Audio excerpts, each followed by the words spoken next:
जी हाँ श्रोताओं, आइए जाने महाभारत के युद्ध में श्री कृष्ण भगवान खुद एक घटोत्कच नाम के असुर को बुलाए थे। तो आइए जाने एक घटोत्कच राक्षस कौन था, इसका रंग रूप कैसा था, इसका शरीर कैसा था।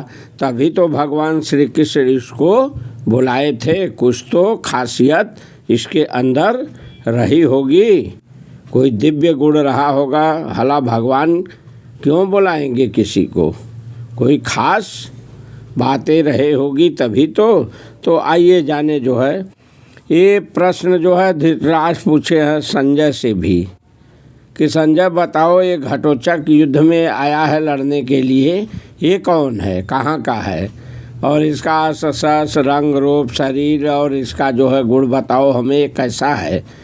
तो बताने लगे संजय श्रोताओं, कहने लगे घटोत्कच का शरीर बहुत बड़ा है, उसका मुँह ताबे जैसा और आँखें सुर्ख रंग की हैं, पेट धंसा हुआ, सिर के बाल ऊपर की ओर उठे हुए, दाढ़ी मूंछ काली, कान खूंटी जैसे ठोठी बड़ी और मुंह का छेद कान तक फैला हुआ है। ऐसा संजय देख रहे हैं श्रोताओं, जो है किला में बैठे हुए हैं और बता रहे हैं धृतराष्ट्र को, क्योंकि उनको दिव्य दृष्टि थी, वो देख रहे हैं युद्ध। बैठे हैं किला में लेकिन देख रहे थे जो है वो हस्तिनापुर में युद्ध हो रहा था, महाभारत का कुरुक्षेत्र हरियाणा में हो रहा था युद्ध, ये हस्तिनापुर से देख रहे थे।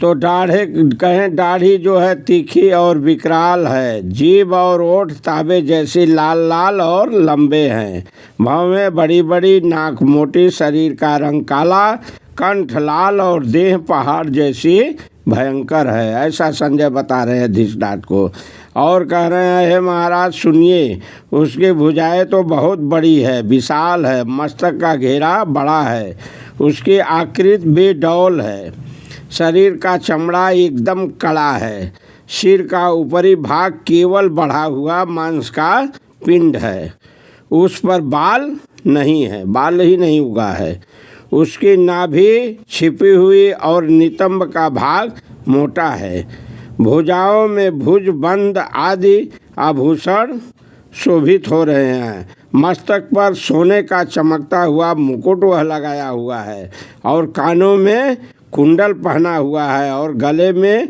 स्वर्णमयी माला भी पहना हुआ है।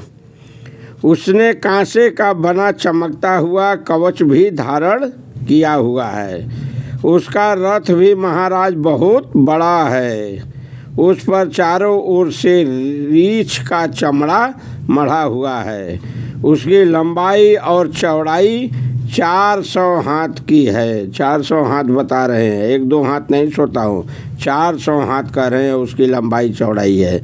सभी प्रकार के श्रेष्ठ आयुध उस पर रखे हुए हैं, उसके ऊपर ध्वजा फहर रही है, 8 पहिए से वह रथ चलता है, उसके घबराहट मेघ की गंभीर गर्जना से कम नहीं है। उस रथ में 100 घोड़े जुते हुए हैं महाराज, 1-2-4 नहीं, सबके में तो 2-4 छवैद होते थे, 100 घोड़ा लेकर आया था वो। सोचिए श्रोताओं, जो बड़े भयंकर इच्छानुसार रूप धारण करने वाले तथा मन चाहे वेग से चलने वाले हैं, ऐसा घोड़े हैं, कोई साधारण घोड़ा नहीं है, इच्छानुसार मन चाहे वेग से चले वाले हुए, बड़े भयंकर हैं। और कहने लगे संजय, है महाराज, एक राक्षस उसका सारथी है, जिसके मुख और कुंडलों से दीप्ति बरस रही है, वह घोड़े की बागडोर पकड़कर उसे काबू में रखा हुआ है। ऐसे रथ पर सवार होकर वह घटोत्कच आया है, कर्ण से लड़ने के लिए ललकार रहा है महाराज।